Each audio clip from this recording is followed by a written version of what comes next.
about 1 o'clock. So here Yeah. we go. All Yeah. right. Well, bright moments, everyone, he says. Yeah. Um, Good afternoon. Yeah. yeah. And what are we up to now? Volume four.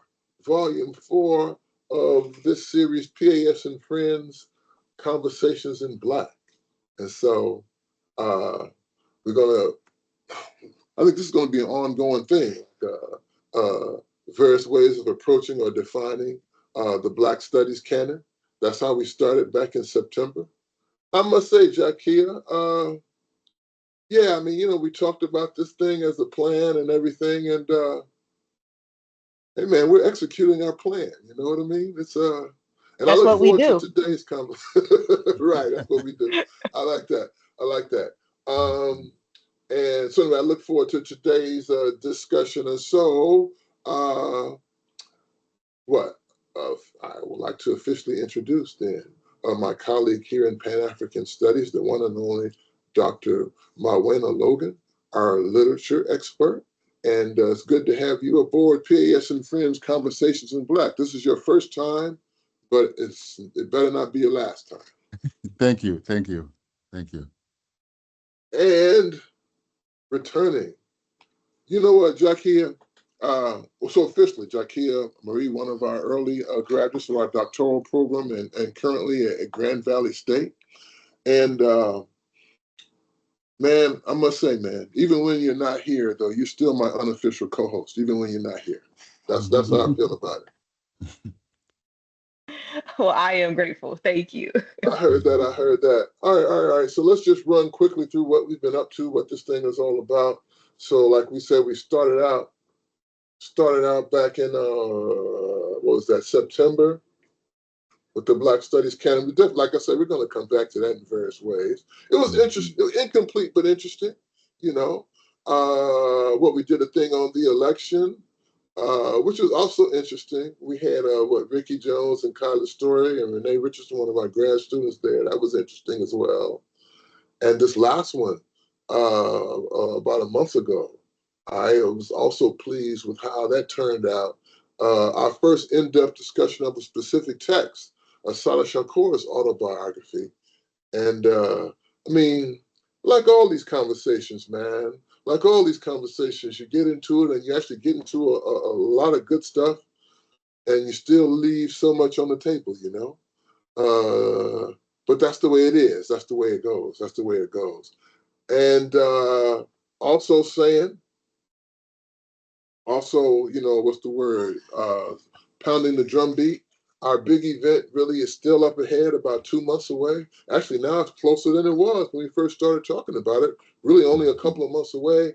Uh, our all-day Malcolm X symposium in 4 different panels. What's that? Saturday, February 22nd. So we're looking forward to that. And we got a few people already signed up, including the aforementioned Dr. Jakia Marie. Anyway, we'll be saying more about that. I've been saying lately that this is going to be our next one, but we might do something in January too. We might do something in January around the whole, quote unquote, Black holiday thing, the whole King holiday, this whole Juneteenth thing. I think it could merit a discussion, a useful discussion. So I might try to do that in January. We'll see how that goes. So anyway, back to our subject at hand. Um, so the Black Studies Canon Part 2, we said, focus on Africa. What are the texts that all of our people should know? And so I certainly wanted to have you two aboard for this conversation. Let me see. What did I want to say? Yeah, let's go here. So in terms of really even talking, even framing a conversation, right, about literature on, from, by, about Africa this way, in terms of talking about a Black Studies canon, then we have to go back and kind of reflect a little bit about the whole, history of Black Studies, its emergence in the late 60s and the 70s is a period of growth. Between like 68 and about 73, this is when we have, I don't really have the exact numbers ahead of me, but this is really when the field gets established. We have about like 100 different units, let's say, because not many of them were departments. They were programs and such. But anyway, um, um, there was certainly, in terms of the movement uh, for a relevant education, as they said, which at a certain point kind of coalesces or might even diminishes, we even might say, into the call for Black studies. Okay, we need our own curriculum, right? What are the texts? And so what I want to say is so Africa, and Black people learning more about, getting more in touch with Africa, more what's the word? Awareness of or engagement with their, or identification with themselves as people of African descent. So the concept of people learning something about Africa in a Black Studies program was certainly part of the deal there. But the thing that just take a look at this screen up here now illustrates is that we really didn't have a literature. So we can talk about a Black Studies canon, right? But that's something that really on Africa, but that's something that would have had to evolve over time because there's actually no literature or no literature. I'm exaggerating as always. But let's take a look at even what were around textually, to even put on the curriculum in the late 60s and in the decade of the 70s. And really, there's not much. Really, if you want to just say, if you just want to say, just pick a round number of 1970. By this point, dozens of programs have gotten up on the ground. I mean, look, you got three texts, I think, that actually even exist in terms of Black authors talking about Africa. So, this one, the first one I'm going to mention here, Kwame Nkrumah's Neo-Colonialism, The Last Stage of Imperialism. He made both of you all's, this book made both of you all's list from 1965. That would have been available. Of course, Chinua Achebe's Things Fall Apart, that was on Jakia's list. That would have been available. By 1972, then this first book here, Walter Rodney's How Europe Underdeveloped Africa, that's when it was published. And that's really one of the first, what I would say, truly canonical texts in Black studies in terms of, this was a book which I think had great visibility. That's not the right word, but was widely known and respected and such. And so would appear if we did a curriculum survey, this would appear on a large number of Black studies curriculum. Walter Rodney's How Europe Underdeveloped Africa, a classic, and I think it made I don't know if it made anybody else's list. I don't know if it has the same stature that it did. But Diop, who we'll talk about, or Jacques, who we'll talk about, The African Origin of Civilization, that becomes available in English in 1974. But point being that there's just, in the early days, there's really not a lot. There's not a lot of text available. So this second page up here's some more text which became available in the 60s. So the other one that would have been around even at the beginning of Black studies, and this was also widely disseminated. For some reason, I'm losing my words here, but this is one which was widely known, widely assigned. I think that's what I was looking for. Of Frantz Fanon's Wretched of the Earth from 1961. I think that book may have made both of you all's lists. So that was certainly around. But just a quick sketch of these, because I'm not sure. Did Van Sertima make? I don't think did Van Sertima make your list, Jackie? I don't remember. Which one? Van Sertima, that came before Columbus. Yeah, I put that on my list. I I was think just so. asking. I know I put it on the. I think I put it on there on this one. I know I for sure put it on the first one.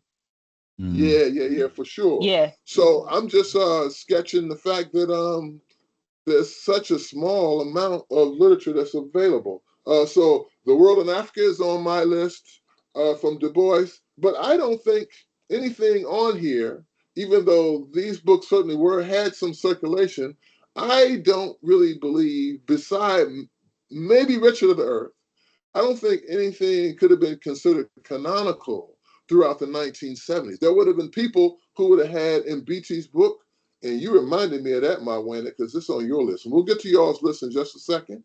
But in BT, African Religions and Philosophy, that would have made some circulation. But less so, I think, John Jackson's Introduction to African Civilizations. But once again, I didn't really do a real true survey on this. Some, obviously some circulation, but like I said, I don't think Du Bois's The World in Africa was canonical. The Destruction of Black Civilization, Chancellor Williams, that certainly would have had some run. It certainly, what's the word? I think significantly fell out of favor as the Black Studies field moved further, I think. Dr. Ben, the legendary Dr. Ben Yakanan. So like books like, so I guess I'll say it like this. These books, I think all of these books certainly would have had some significant circulation in the 1970s. Not necessarily any of them ubiquitous as far as the blacks as being assigned in Black studies courses. All of them, I think, being in circulation, I think, in a larger Black community outside of, the academic setting. Because a lot of those books certainly circulated, like I say, outside of any sort of like being assigned in the college classroom and such. And I guess I'm just emphasizing the point that, in the beginning days of the field, in the early decade of the field, there's really, there's just a very, very small amount of literature that one could even have to even put on the list. So to talk about like a canon then, like I say, it's just a very small amount of stuff. All right. So that was a general point. I think we'll have occasion to get back maybe to a couple of these books. We'll see. But I wanted to make this general point before we turn to you all's list. And I guess really I'm speaking in terms of certainly maybe how my list was constructed. So we might come back to this. But from the standpoint of talking about a Black studies canon on Africa, right? And so then for myself to entertain the question, I go like, well, what are the issues certainly that we want somebody who we're claiming as a Black studies student to know about Africa, right? And so what are the topics at least that need to be covered? So just going to run through this because we, like I said, we got a lot of ground to cover. But like, and this in no certain order did I put this list here together.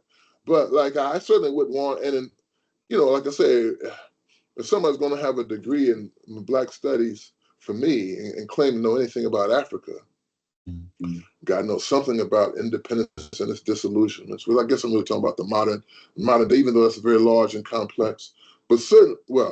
Let me start with all of that. A knowledge of the independence movements, including the armed struggle, right? And therefore, colonialism, knowing something about colonialism, not just like the fact of this word, but like what all it meant in terms of violence, in terms of economic exploitation, in terms of what it meant for the education system, in terms of what it meant for the perversion of African social and political institutions, and living under dictatorship, right, for the better part of the century. The female perspective. I mean, okay, I'm writing those couple of words in, but I mean, we know that most of literature, and most of our literature then certainly over time has not given significant attention, right, to like half the population. So certainly, like I say, whatever you want to know about, kings and leaders and all that, we also need to be grounded in what is the reality, right, of life for that other half of the population, which is rarely becomes a part of history. Examples of African society, yes, the white man came and conquered and changed everything in so many fundamental ways. But it is true, we do need to have some sense of, well, what was it like in all its complexity and variety before that? So I put this term pre-colonial in quotes because it does mean something. On the other hand, it's also ridiculous, as many people have pointed out. What do you mean? Africa's got thousands of years before the colonial era. So pre-colonial is like, the first person walking upright, to like 1860 or something like that. That's a long category. But still to say the whole notion of like, what are our societies like before colonialism? I would want them to have a general knowledge of like some of the major literary works from the continent, the major intellectuals and thinkers from the continent. This is an important subject. Um, Religion and religious change, you know, in terms of, well, it's just a vast subject. Let me not go on. And I put what Pan-Africanism, it would be helpful to know a little something about that. I put music, I put a question mark after that. One reason I put the question mark is I mean, as someone who like easily is into the music piece a little bit, I don't really have any sort of real, okay, here's one or two canonical texts on African music particularly.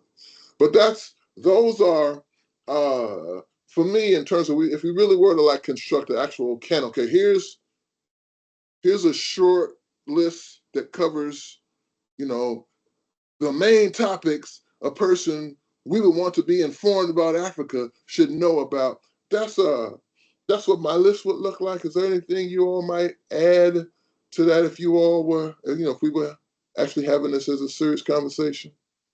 Well, this is serious. If we were having this as a what? If we were really making some decisions for a department, let me put it like that. Okay. Can you hear me? I can. Okay. I'm glad you put those topics on there, which is very helpful in many ways. So we can use those as a roadmap, so to speak. But I want to say something about the canon, and yeah, when we the canon, African literature canon. Yes. And so for me, teaching African and African diaspora literatures, I am very concerned about how we study, learn about Africa or discuss Africa, because for me, I start always with saying that when you want to learn about Africa, first of all, especially from the Western part of the world, this Western hemisphere, you need to start with unlearning about Africa, to learn about Africa because of the stereotypical views that have been established in the minds of everybody. Just last week, I was watching the news, the local news in Louisville, and the anchor said, "Oh, Biden just landed in Africa." And I was like, okay. And then she never mentioned what country that Biden was supposed to visit.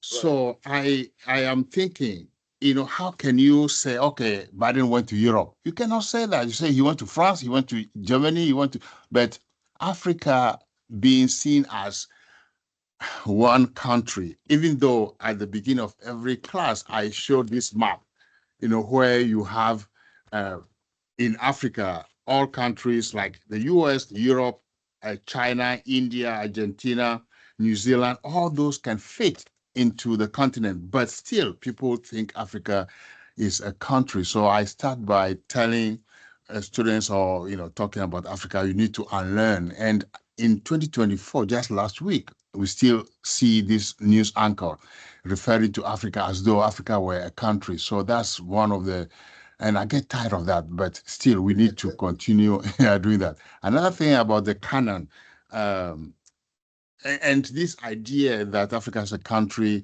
I think has been articulated by many other people. But the canon for me is also, I prefer the word you use first. What text you think you would teach or you would recommend as text? Yeah, important. Yeah, I think it's very much. I think I prefer that to the canon, because the canon, when you look at canon formation, the criteria that go into canon formation is very subjective. So for me, the list that I have or I sent you or is based on what I think is subjective too. I'm not disputing that, because canon formation is very elitist, and those who come up with the criteria for saying that this book or that book would make the list or be considered as a canonic text.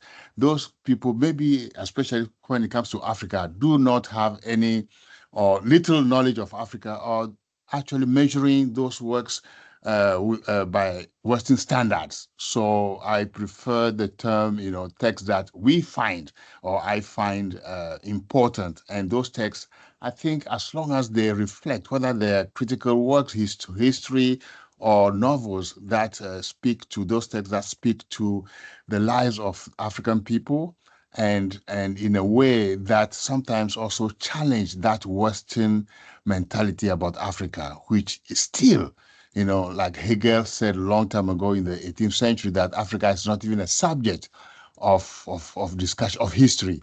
So any text that challenges those ideas or worries those ideas, I teach, and also to make sure that if it's only for people to not think of Africa as a country, then I'm happy. So that's what I want to say about the canon, and also the way we teach or we discuss about Africa. Okay, Okay. I will leave it there for now. Jakia, any thoughts on this before we turn to everybody's list? No. I think that it's right here we have a pretty broad it's like broad strokes of topics we should cover. Yeah. And I think that these are also very similar to what we would look at if we were looking in other parts of the world. And Uh-huh. I personally like to have those be similar so that we can compare and contrast, but also um, I would say give the proper time and respect needed for whatever individual area we may be focusing on. Yeah. So I think this is cool, but I will say that to your earlier comment of, these books, a lot of the books that we have are came out in the um late 60s, early 70s, and after that. Um I think that it is true that it would have been difficult to have any type of canon, but I think more specifically that we need to make sure that we mention is that it would be difficult to have a canon of African writers because there were writings about Africa, right? Like, so there could have been, I mean, we have the African Studies Association. So there could have been an African studies or African focused canon, but I think that this demonstrates how different it is from Black studies and that we want to center the African voice, the African perspective. So Right. that's why we wouldn't have that's why we wouldn't have it would have been difficult to have a larger canon because we know that the African people across the globe have been marginalized as it relates to scholarly works, being able to publish and getting their works known. So it's not lack of knowledge, it's not lack of ability, but rather how academia is just it's just an extension of European imperialism. Absolutely. Absolutely.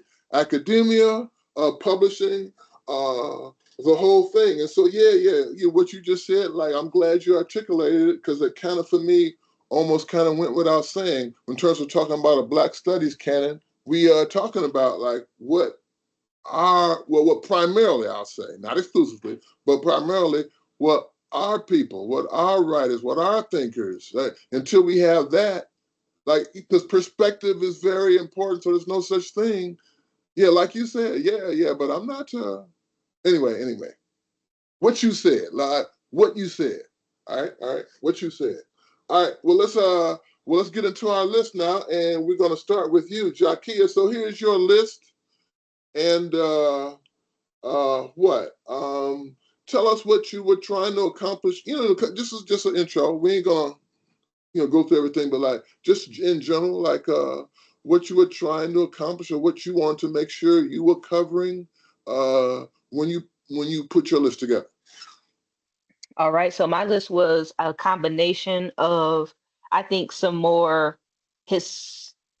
historical, I guess more like older works that I just feel like everyone kind of knows. Even if they don't agree with it, they know it and can turn to it.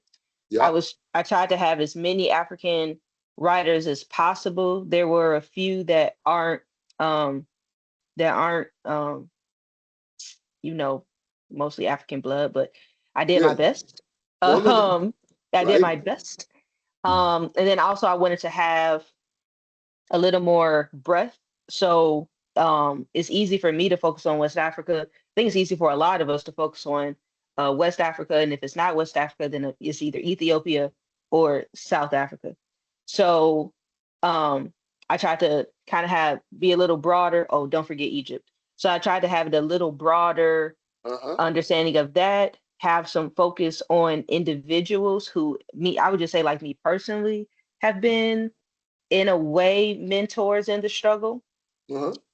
and looking at not just history, but I wanted to add some literature, some fiction, and then also a look at the significance of women in different societies as well. Wanted to make sure that I was very intentional about that one also. Yeah, yeah, I heard that. I heard that. And you see, I kind of broke everybody's thing down. And so, yeah, yeah, yeah, Mhm. you did. You did that. You know, couple fiction, couple stuff that I would call anthropology, although maybe history, culture. Anyway, see that mix. And then also, you know, just in terms of like chronology of publication, you, like myself, had one book from the 30s, three from the 50s and 60s, four from the 80s and 90s. And I think more so than the rest of us, yeah, you got seven books from the 21st century. So that's a good list. And like I say, we'll get a chance to talk about a number of these pieces as we move on.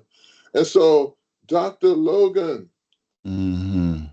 our literature professor who hails from Togo and Ghana, here's your list and tell us what, yes, in general, what you wanted to accomplish with the mission, even though Okay. you I have think, already yeah, stated your objections to the yeah. Canon idea.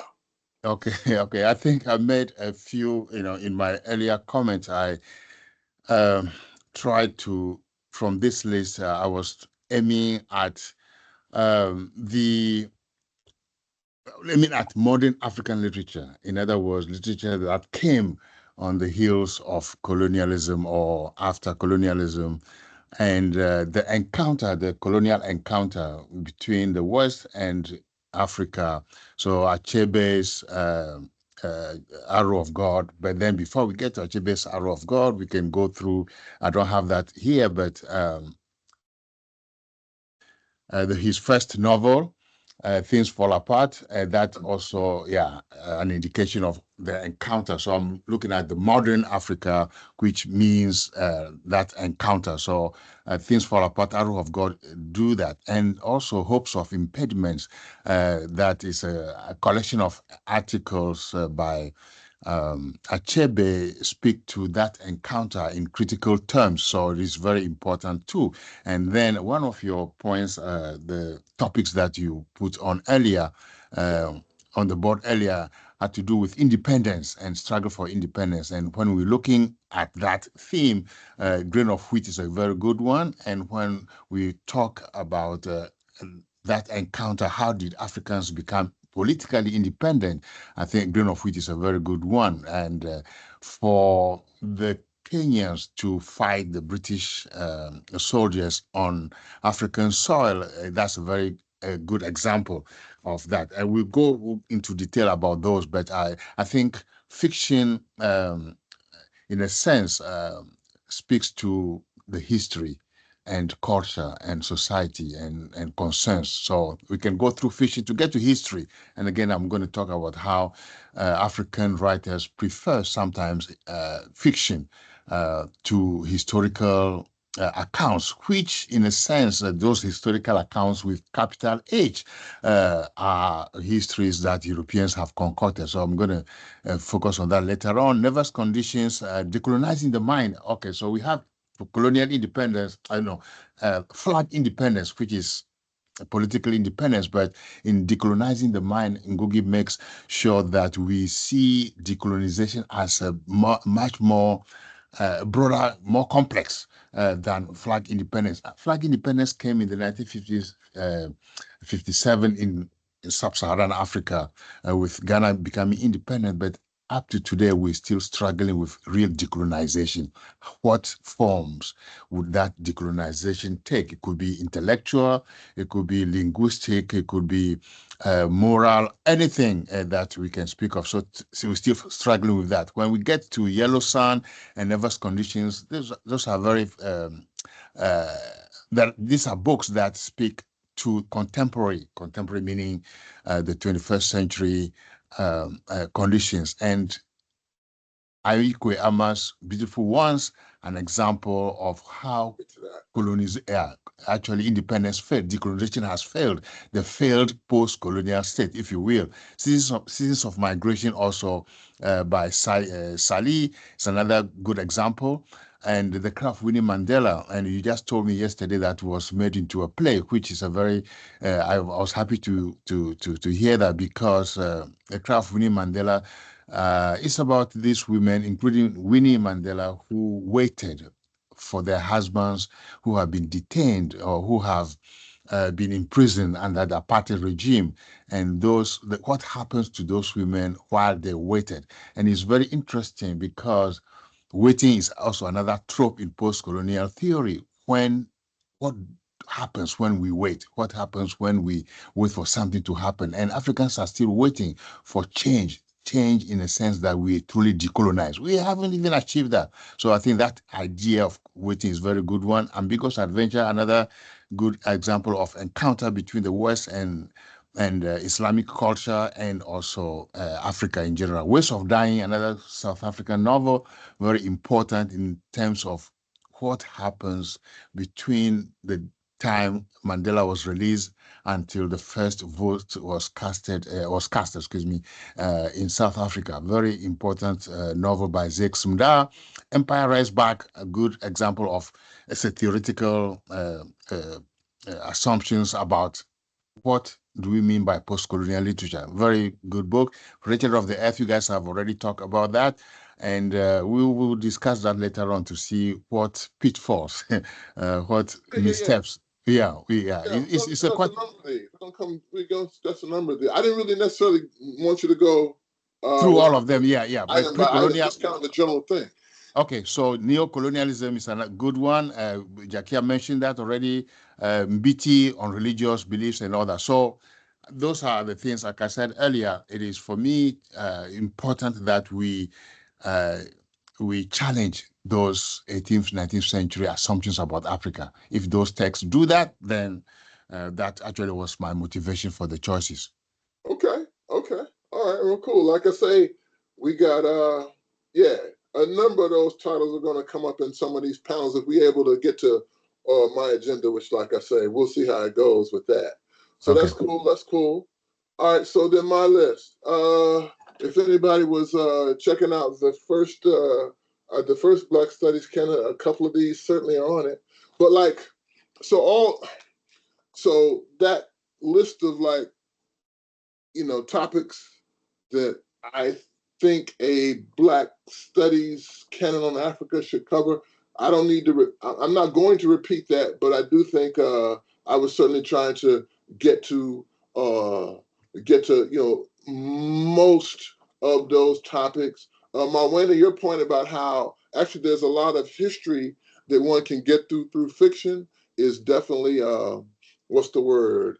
Something I believe in as well. I mean, the first book I put up there, Segu, actually covers a number of those topics that Mm-hmm. I had on the list earlier. Religion and religious change, in particular, traditional, quote unquote, traditional African societies. Anyway, a bunch of things. So my list, what I ended up using, what 7 fiction books, 6 history books. I got a couple of films on there. The couple of films both dealing with the independence movements. Not everybody. A lot of people know Battle of Algiers, about the Algerian revolution, and then I think a lesser known film from the '90s from Zimbabwe named Flame. That's actually Mm-hmm. also very important. We'll get, like I said, maybe get a chance to talk about some of these, but like anyway, let me see. Is there anything here I want to highlight that I know we probably will not get to once we start the actual looking through particular text? Not really.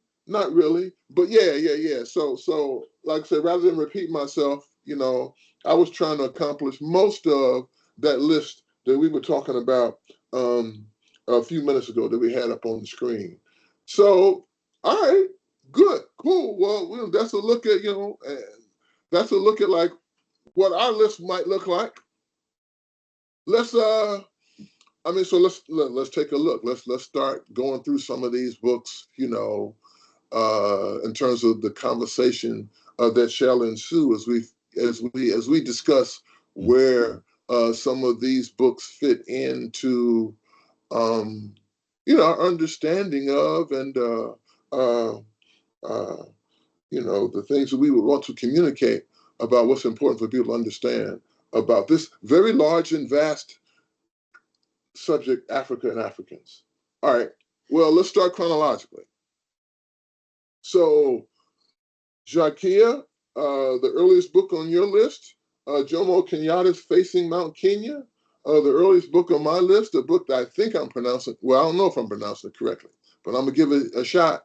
Dogwisimi, a novel, Um, uh, and why did you put, let me just say, why did you put Mount Kenya on your list? Because I love Uncle Jomo. So that was my start. Is that's my uncle, and I'm always going to put my family there. But I think that when we look at, I think that this is a good book just to show perspective on resistance, a colonial resistance, grassroots organizing. And I Uh-huh. think that grassroots organizing from a non-Western perspective. What So do you I thought, oh, go ahead. no, I was just going to say, all right, so to folks who haven't read the book, a couple sentences, not a couple paragraphs, a couple sentences. What's Mount Kenya about? All right. Facing So Mount Kenya. What's facing Mount Kenya about? looking at the Kikuyu and resistance against colonialism, basically in Kenya.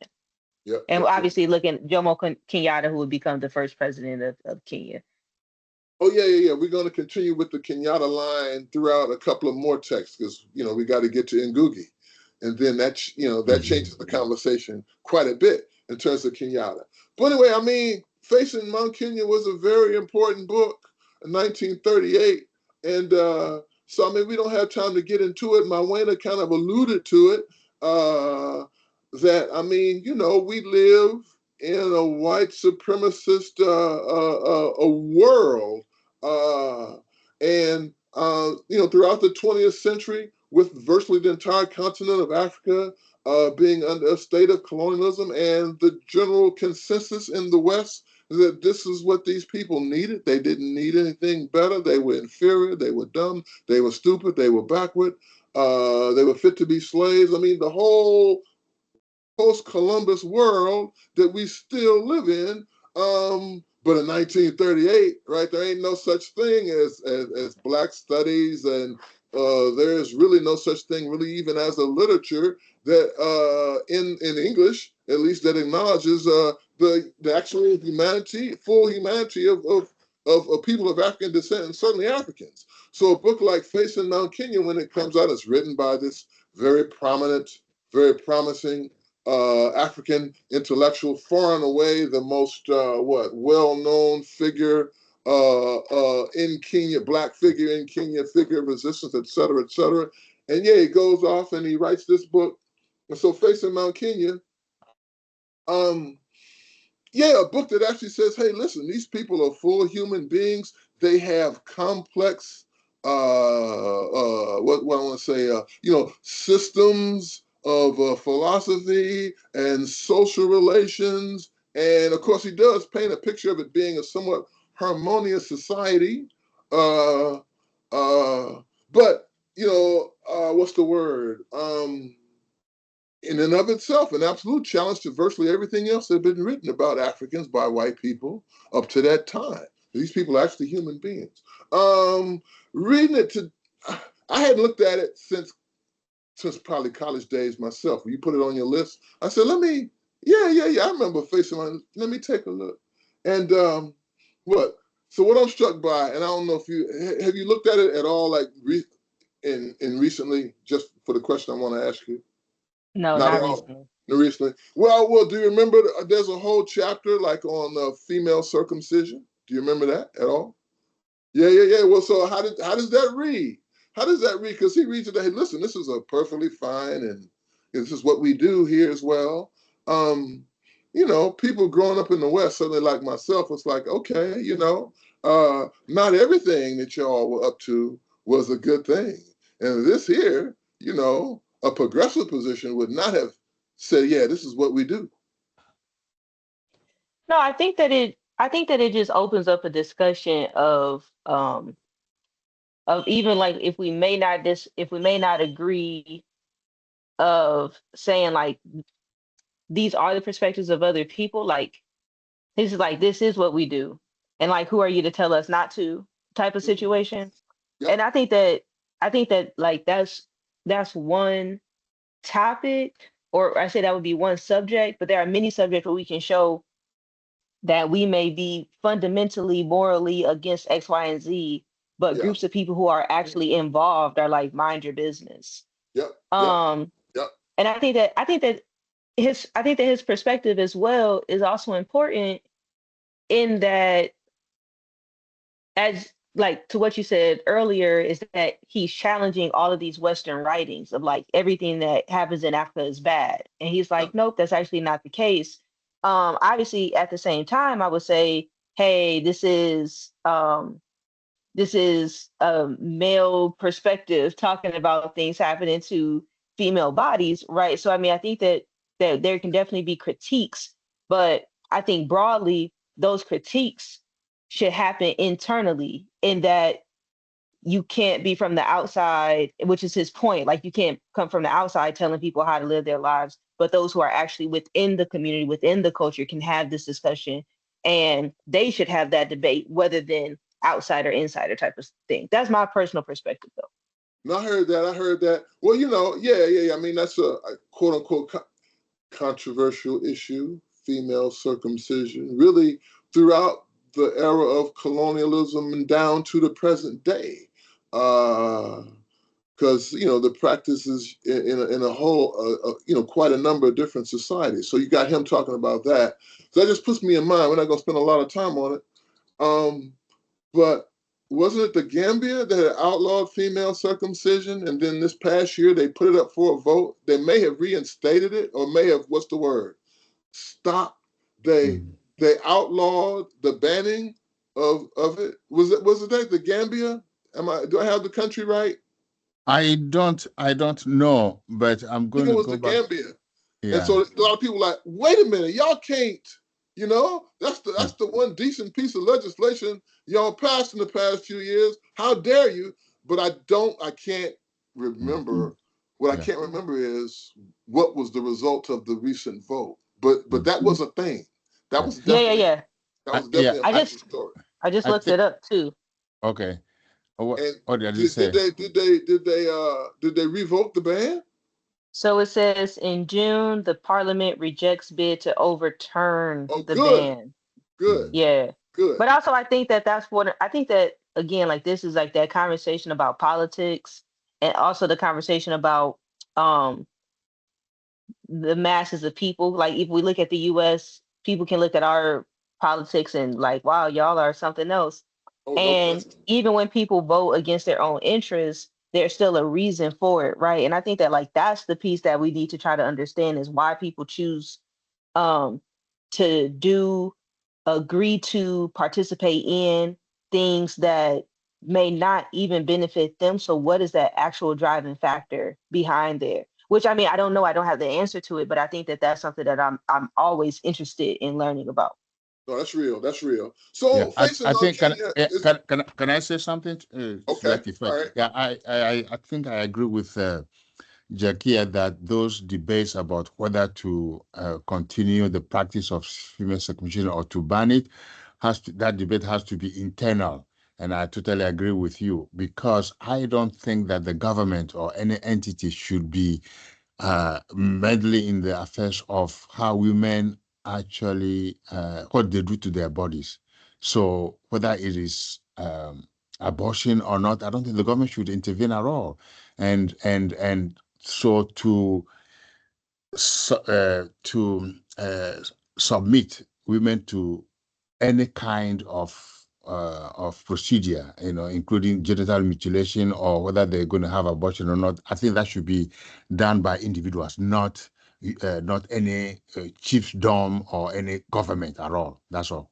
No, I heard that. I heard that. Well, Facing Mount Kenya is about a whole lot more than just this subject we've been talking about for the last few minutes. It's got a whole bunch of different chapters that he goes through the social customs and life of Kikuyu. And like I say, you know, very important, historical, and still useful. Actually, still useful as a what would that be? Would that be anthropology? Would that be what he kind of was doing?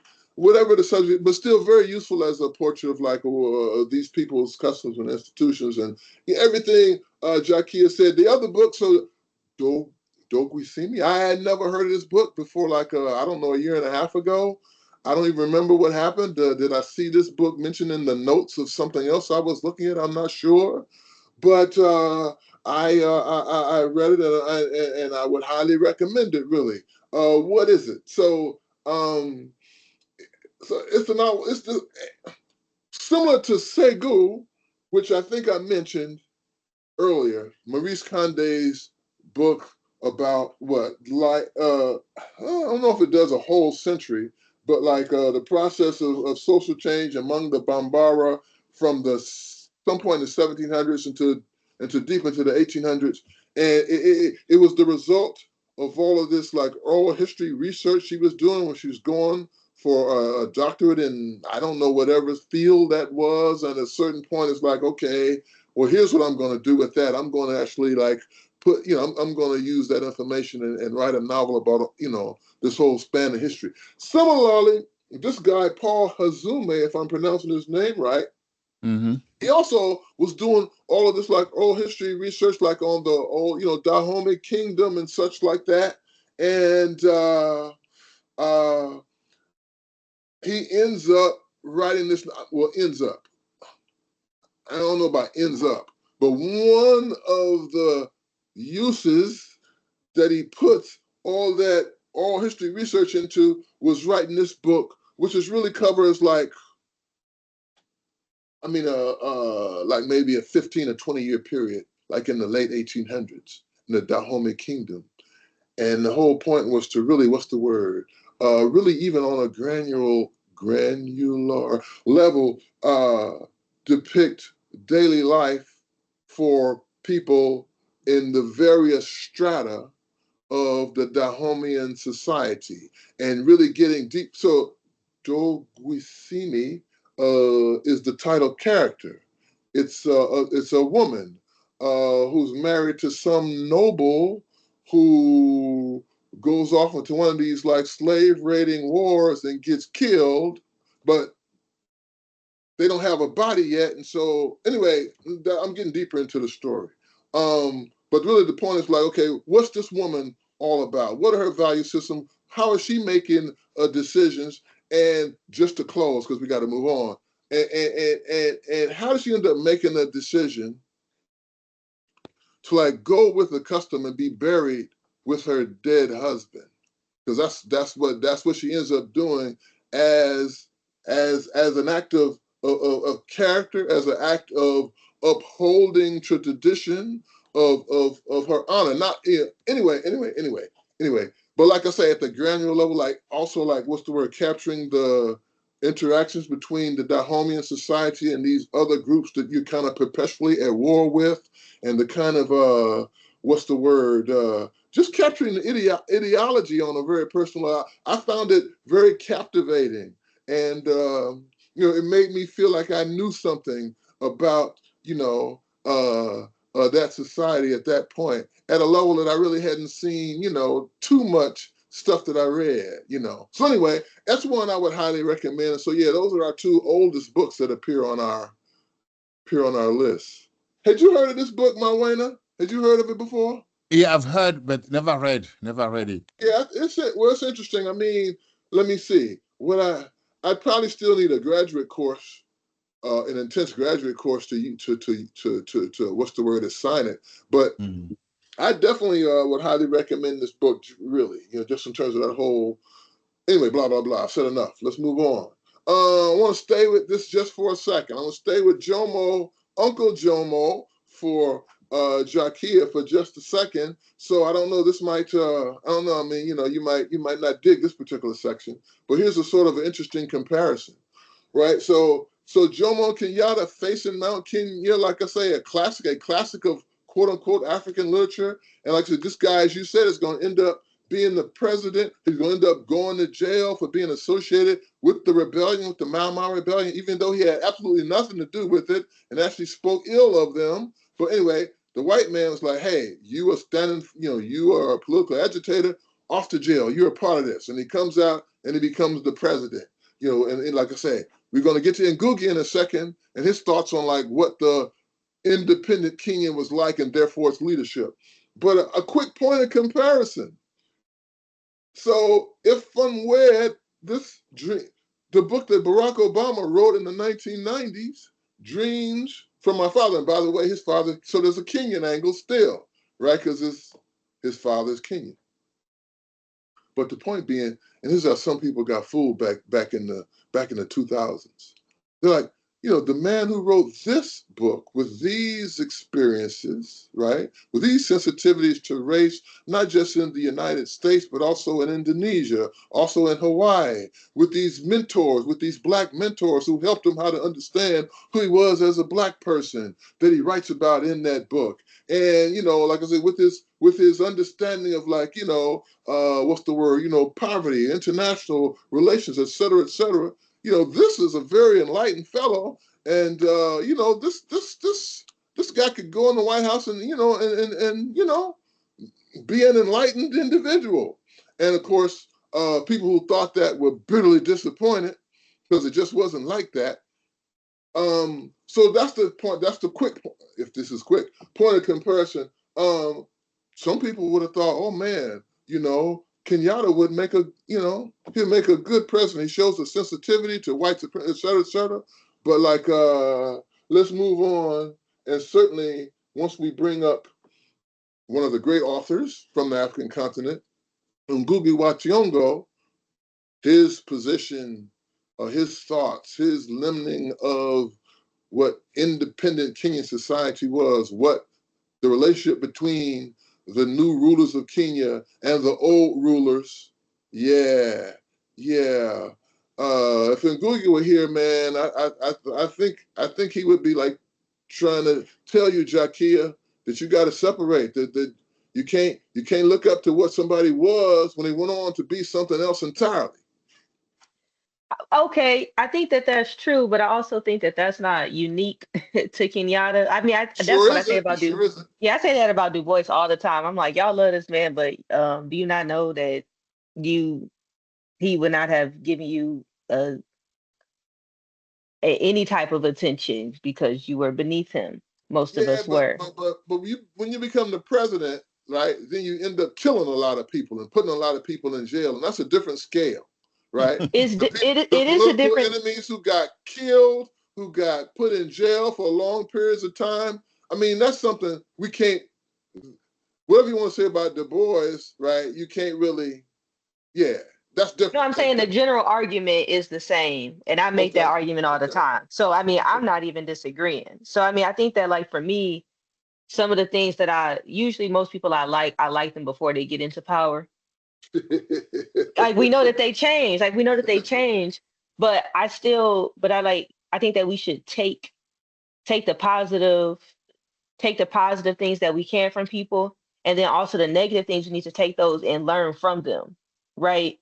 So that's why I'm okay with taking Jomo Kenyatta for all of who he is, because those critiques are what help us become better because we know what not to do. Or I think at the same time, it's like if we compare Kenya to Tanzania, Kenya was in a better place, unfortunately, because of Kenyatta's complacency with the imperial powers. So it's like it's like between a rock and a hard place. And I think that to your point, it's like in your book, you make like you sound really for the people and very strong and very adversarial. And then once you get into the situation, you just melt like butter, right? Jason So City. exactly. Jason City. So I think that it's one of those things where it's like I can see the type of predicament that you were in, which Obama doesn't really have much of an excuse. Um, but um, but I think that we can still take those critiques and use those to grow and be better and say that's just not the way that I would choose to do things. We see the negative consequences that it actually had, but we see the trajectory and we also see where the trajectory changed. I And just we can learn from those mistakes as well, because Ngugi's grain of wheat, uh, Ngugi was actually jailed because of Kenyatta. In other words, he put him in jail and sent him into exile. And even though they were on the same page from the beginning, because so people change with time, not to excuse them, but it's very saddening. It's a sad story that Ngugi will be jailed by Kenyatta.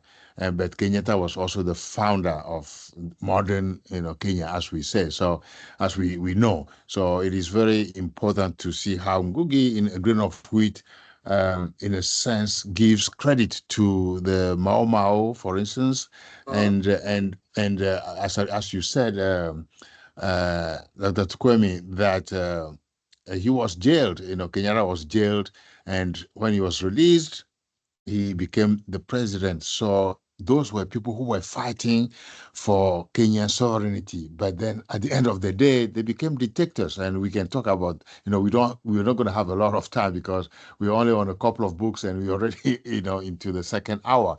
So it is very important to see how African nations, not to excuse them, but they all became, most of them, not all, but became dictatorships because they wanted some nationalism, which was not very tenable. So I'll stop there.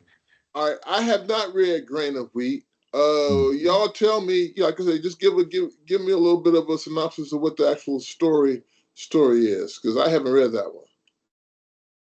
Okay, for me, grain of wheat for me is Ngugi's way to historicize the fight for Kenyan independence and what was involved. I think I mentioned it in my introduction earlier.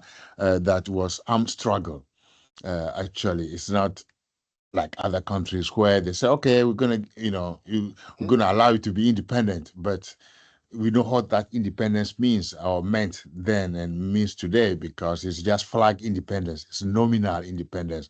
But in Kenya, people actually led by the Gikuyu peasantry led a movement that challenged British authority in Kenya, and to fight an army that is has much more power in terms of ammunition than the Okay. Kenyans in Kenya, or the Mau Mau fighters. It was it's a feat. So they did that, and what that entails, people were put into detention camps, people were killed, and some became collaborators with the British, for whatever reason, and that's what about it. But then in that Okay. novel, it ends with uh, the what Fanon called the bourgeoisie comprador taking advantage of those who were actually involved in the fight to chase the British away. So you have that elite bourgeoisie. Ngugi signals that, and many people have argued that he was influenced by Fanon's idea that you are not given independence, you fight for it, you wrestle the independence from colonial forces. But this idea of somebody influencing someone is all in every field. But the Mau Mau rebellion or the Mau Mau uprising was between 1952 and 1954, I think 54, yeah, 56. So in a sense, 56. So in a sense, the Mau Mau people fighters were fighting before Fanon actually published his Wretched of the Earth. So, and those people might not even have heard of Fanon before. So again, Ngugi tries to historicize that struggle for independence and the Okay. consequences thereafter. Okay, I need to add that to the collection as well. So I did put now the one I put I did have in Googie, and so I do think back to our Africa canon notion. It does have to include in Googie somehow somewhere. Mm-hmm. Uh, so I had Devil on the Cross, and so I put that together with a couple of other books uh, that were well. You all, at least one of you all had I.E. Quayle Mars, The Beautiful Ones Are Not Born. And then I Mm-hmm. also just put, I don't think any of us had Chinua Achebe's A Man of the People. But, and these wouldn't be the only books that would represent this sort of thing. But, Mm-hmm. uh, well, Devil on the Cross, let me talk about that one. And maybe, you know, if you want to, you actually may have already talked about Beautiful Ones. But Devil on the Cross, I mean, woo. You know what I mean? In terms of the indictment of the Kenyan ruling class. Uh, I mean, quite remarkable. I don't even Mm-hmm. know, like I said, I don't even know these literary terms: Mm-hmm. macabre, grotesque, uh, Mm-hmm. absurd, uh, uh, uh, but very pointed, you know, in terms of how corrupt these Mm-hmm. people are, how much in collusion they are with the greater devils outside of the nation. Uh, yeah, to me, it's a. I mean, he has a lot of classics, but that's the one that I put on listen and that I would recommend Mm-hmm. uh, for people Mm-hmm. to read. And so, like I say, you know, I, a point of comparison. These other books too also would be serious critiques of you know of corruption among other things in terms of like you said, flag independence. Look mm-hmm. what it has actually wrought. Mm-hmm. Mm-hmm. I think putting those three together is a very good idea because we see that in Ngugi very critical of neo-colonialism. In other words, Right. after colonialism, what obtained in most African countries was something that, and it's still something that we all bemoan. You know, we think that after independence, people would actually be independent, and I think that's why I made the difference. I differentiate between flag independence and true decolonization, and that didn't happen in all these three novels. And so your Devil of the Cross is that's Kenyan case. You know, the same thing. The bourgeoisie take over, and the ruthless, and we see that in Amas, Beautiful Ones Are Not Yet Born, and A Man of the People. The corruption is rampant in all those, and the Beautiful Ones specifically. Some Ghanaians were not very happy when it came Oh out. They yeah. said, "You're right." They were like, "How could you talk about Ghana, in those terms?" But Ama was very furious because he thought that at independence, the country would be actually become free. And of course, when we combine these fictional accounts of the post-independence era, we see um, Ngugi's decolonizing the mind. We also see uh, Fanon's idea of how the bourgeoisie would take over, the same thing in The Man of the People. So I think those three are very good ones to put together when it comes to how the post-colony is not independent at all. And I would say even up to today in many ways. Whether, yeah, yeah. No So, question. yeah. No question. So it wasn't just people in Ghana who hated Beautiful Ones Are Not Born. So, like, you Mm-hmm. know, the dean of West African writing in English also hated it, Chinua Achebe, the Mm-hmm. author, Man of the People. And he also hated, and he wrote about it. So, yeah, I don't know. Him and Armand just must not have got along. Well, maybe they didn't get along. But, like, what's clear is that Achebe hates Armand's work. No, no, He he's hated not. Beautiful Ones, No, no, and he no, no. really hated 2,000 Seasons. I didn't Right. have Beautiful Ones. I had 2,000 Seasons, which Mm-hmm. is just to me such a great book. Yeah. Such a what's the word? Represent. I mean, so it's a myth, right? I mean, but it's self-consciously written as myth. The protagonist is a collective we of Black people, Mm-hmm. and Yeah, I mean, I guess Achebe said something like it was nihilist or nihilist, however you pronounce that word. Mm-hmm. Because I mean, one of the morals of the stories is that if you want to keep to the truth and keep to the way, you are going to Mm. be a very tiny minority, because everywhere, all of these forces either are malevolent or have sold out to the system. But anyway, it's so beautiful, though. It's so beautiful. I don't know if it's. When I read it originally, I didn't necessarily think it was pessimistic. I thought it was beautiful. And I reread it again a couple of years ago, and I still think it's beautiful. So I'm going Uh, like, Mr. Achebe, you hated that? Well, you and me really, really differ on that one, sir. I think he said that Anna is really alienated author or Yeah, there something we like, yeah. go. Yeah, he used that word, alienated. So, and he himself used myth in Arrow of God to talk about the encounter between the British and the Igbo people in Nigeria. So I don't know why he's so um, um, adverse to how Amma uses myth in his 2000 season. So, but yeah, he didn't like his writing at all. He thought it was too pessimistic. But does Exactly. he really? I think that these are just one of those situations where like I usually don't, it's like like hip hop beefs. Mm, It like it's not real, it's fabricated.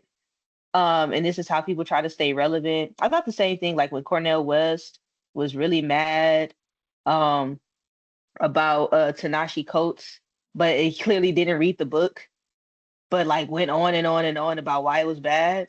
I mean, because I was thinking the same thing. Like hearing this, it's like Right. 2000 Seasons is such a beautiful book, and this was actually one of the first books that I read that got me into Black Studies. To be honest, um, I like mm. that. so Wow. yeah, so I think that like when I hear other, I think like prominent scholars attack another scholar so viciously, right? And without ceasing, like it, you just won't let up.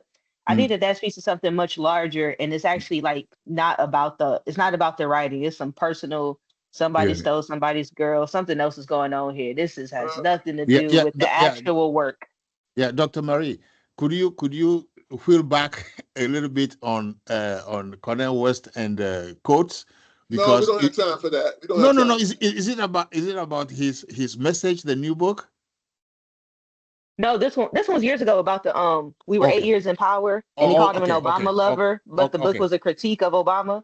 Yeah, right. So Okay, yeah, okay. just one of those things where it's like, are we actually looking at the work as itself, or are we Okay. attacking the artist and The the author. Okay, author, right? okay, And that's okay. like more personal issues Yeah. that people have.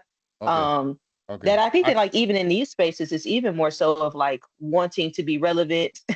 And this Mm-hmm. is like again, it's like rap battles, right? It's like rap beef. I'm trying to be relevant, so let me start something. Right. Okay. Okay. I, I heard that. I heard that. Well, I mean, I think we've kind of already talked about Mr. Achebe a bit. He also is one of those people who, whatever your Africa canon obviously has to include this guy. Mm-hmm. Uh, you know, so he is that major figure. We've already briefly talked about things fall apart in Arrow of God. Uh, as you pointed out, Marwena, he wrote. I mean, he writes a lot more than just fiction. You put hopes and impediments, one of his essay collections, on there. I Mm-hmm. just put this one on. You know what? I read this one here, the one I put in the middle. There was a country, a personal history of Biafra. Mm-hmm. It's some years ago, and I don't remember a thing about it. Except for the fact that, oh man, you didn't give up too much information here. Mm-hmm. you know. Uh, Mm-hmm. so in terms of talking about Biafra, in terms of talking about, if you want to call it the Nigerian Civil War, that whole thing, which Mm-hmm. was, I don't know today. Yeah, you know what? That's also a little. I mean, that was a major story of the continent in the Mm-hmm. 1960s and beyond. I mean, it resonated beyond that. So let's call it the 60s when it was happening. And for at least another decade or two, that was one of the that was one of the major stories about modern Africa, the Biafran War. I uh I wonder if just like 50 years have passed, and many other international horror stories from the continent probably pushed that away. I'm just saying, the Ethiopian famine, the Rwanda massacres, this other. So I'm not sure it has the same resonance. I know it does in Nigeria, though. And this was one of the so this made at least one of y'all's lists. Uh, Chimamanda Adichie's "Half a Yellow Sun," her account in fiction of the Biafran War. I read that. That was a good book. That was a good book. Mm. Joge, you want to go with Half of a Yellow Sun? I read this book so long ago. Mm. Um, I can't really speak to it. I do remember I liked it, but I'm not the biggest fan of Adichie. Mm. My reasons are personal. Oh, you It's go to. literally not professional. I'm a hater. It's about this personal thing again. Okay, I think the book you put, Dr. Tkome, in the middle, what's the name now? There was a What's country. the There was a country? country. Yeah. Yeah, I think that would match Half of a Yellow Sun. It's about the Civil War. You Yeah, know, I the know, but I just remember right. walking away going, is hey, Yeah, I want right. it more. Yeah, I read a little bit of there was a country and also some critiques about it, and people thought that he was a little bit too biased. But we are all biased anyway.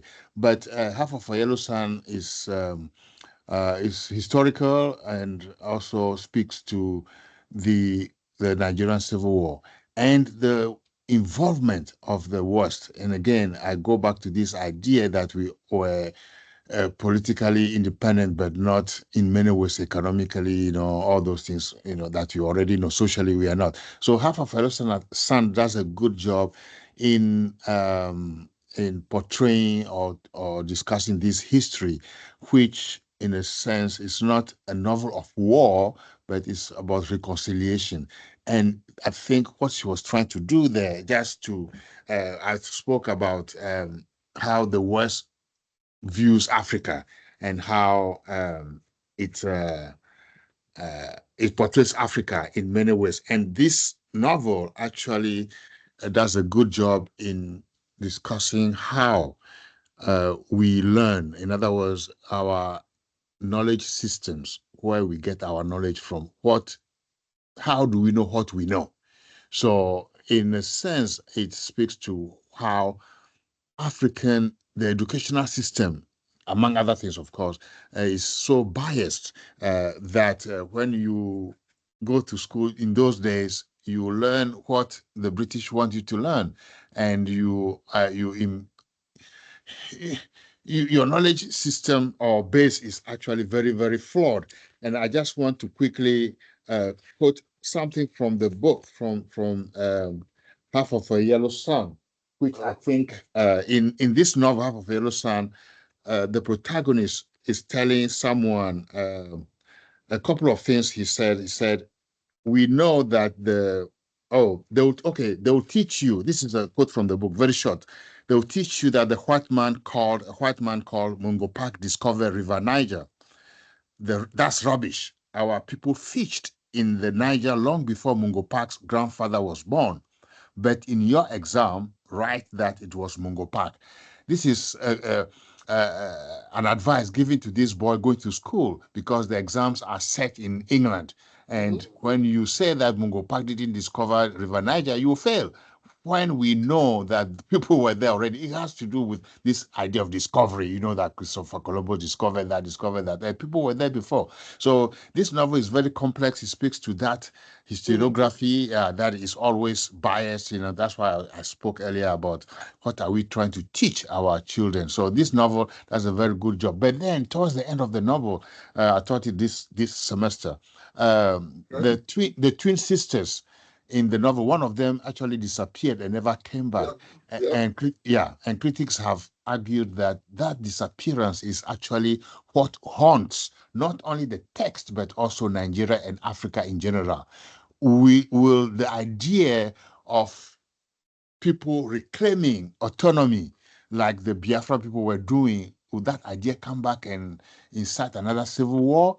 Because these divisions on the continent, we know already that were occasioned or were masterminded by Europeans. So that division of Africa into 54 countries now, it has nothing to do with ethnic, what's it called? Ethnic affiliations. So we see that happening in many countries. Ethiopia, Eritrea, receded from, became what's it called? A different country on its own. South Sudan became, in the same country. So that disappearance of that character, people have argued that it is something that haunts Africa. Would African countries redraw those boundaries again? Because in Berlin, that was done on paper and they just took over. So that idea is still there. So there's so many things in this novel that I really like, even though I thought it's too long, a novel to teach. Yeah, it's too long, a novel to teach. It's not, yeah. When I No, met but I her, thought it was a great success. I mean, right, and right. it achieved a great amount of acclaim, and I would highly recommend it. Yeah, And right, particularly right. if somebody like knows nothing about this history that we're talking about. I mean, that'll Yeah. give you Right, a sense of that, and like you say, I mean, by definition, it also gives you a nice, interesting angle on an important slice of Nigerian history, which Yeah. also, like you say, speaks very much to the present day. So I Yeah, highly okay. recommend it. I want to add something too. People would argue, especially from the Western media, that this is a tribal war, and so Rodney said, in a comment long time ago that if you think it's tribal war, then you must also expand the meaning of tribe to include Shell Oil Company. You see what he has to say. In other words, Shell Company was right there and supporting one side. So the tribal war thing is just BS. Yeah, Okay, that's all. for sure, for sure. I also actually recommend. I mean, I teach this in the undergraduate class. Her collection of short stories because it Mm, gives some mm, different. So the thing around your neck is a book I would highly recommend. Kind of half divided between immigrant stories of people mm. from Nigeria coming to the United States, and then half people in Nigeria. But she's very attuned to like issues of class and gender, and she's just a very good storyteller. So I would recommend that if people are unfamiliar. Yeah. I've already talked about Segu. Right. Uh, to me, it's a classic. I would highly recommend. So I'm just going to move on because, like you say, time moves on pretty fast. Now, Mm, mm, once again, we're talking about a canon, Africa canon, and so certainly from a Black Studies perspective, or you might. Well, let's just stay there. Let's stay with what we're our general topic. mm, Sheikh Anta Diop. That's one of the essential voices in our canon, no matter how you slice it. mm, Um, so let me see. You all put a book on there, one of his books that I really don't think I have read. You all put, both of you put pre-colonial Black Africa on you all's list. I put African Origin of Civilization on the list. I have the other two as well. Those are interesting. But mm. but y'all can, Did I I know it put might been a while, but somebody tell me about pre-colonial Black Africa. did I put pre-colonial Black Africa there? No, I don't think so. Did I? You didn't? No, I think I put the African origin of civilization. You did? Yeah.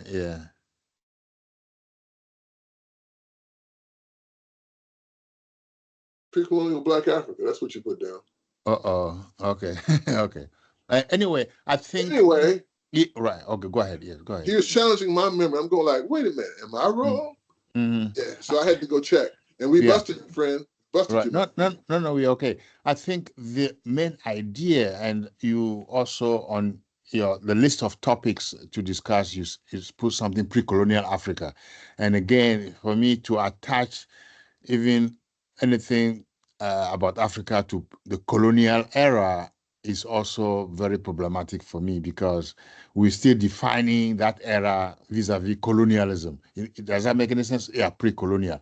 But what I think he's trying to do there is to talk about. We don't have a book on this list that discusses the three main empires prior to European invasion. So the Mali, the Songhai, and the Ghana Empire. That would be something that would be very helpful. A book Yep. that would summarize those. And I think Okay. pre-colonial Africa speaks to how there were organized societies in Africa with all the structures before that. And there's also a book, I forgot about the book though, about the Dogon people of Mali and who were astronauts prior to European anything about astronomy. So very important. And when we talk about Africa, even when we look at the African origin of civilization, what Anta Diop has done and has done in those books is about how we don't want to take Egypt out of Africa. In other words, that's what Yeah. Europeans have done.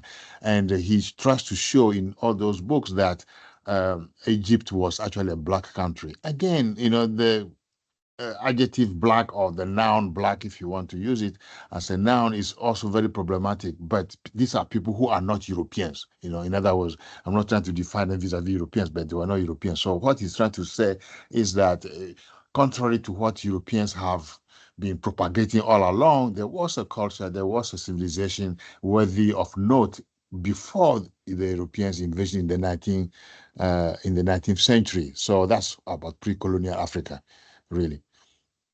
Yeah. I heard that. Like I say, I got several of his titles. Just Hmm. not didn't notice that one back in my book collection days. Right, right. So you already, yeah. So like I said, I had African origin of civilization on. You discussed it, Hmm. well there as well. So yeah. For me, I would, yeah. Well, first reason why I put that on two things. One is the content specifically in terms of taking on the whole. What is there? No, not is there. Mm, What's the relationship between this grand civilization, Egypt, and societies on the rest of the continent? mhm, mhm. Which I think is the general topic there that he takes on. That's important, but then Right. also just like I say, this is just one of those towering figures, Mhm, Sheikh mhm, Antashop. No, mhm. no, no, no. Any of our Black Studies people must be familiar, you Right, know, with right. this man's work. So Yeah. I have used in the past for a graduate class, Mhm, Black Africa: The Economic and Cultural Basis for a Federated State. I mhm. mean, particularly around the subject of Pan Africanism, you know. Uh, and that book is, I mean, its title actually tells you that back in 1960, I think that's when it comes out. He actually oh, no, no. Here are the energy sources we can use. Here are the ways in which we can handle the turf. So it's a whole, I mean, it's fantastic in a way, of course, or it's extremely visionary, let us Mhm. say. But um, we often in the West here kind of think of Pan Africanism in terms, and understandable reasons why, in terms of English speakers. So this French speaker, you know, Mhm. was interesting. French speaker. What I mean to say is that's his international language. We Right, know right. it's well R- off. But Right.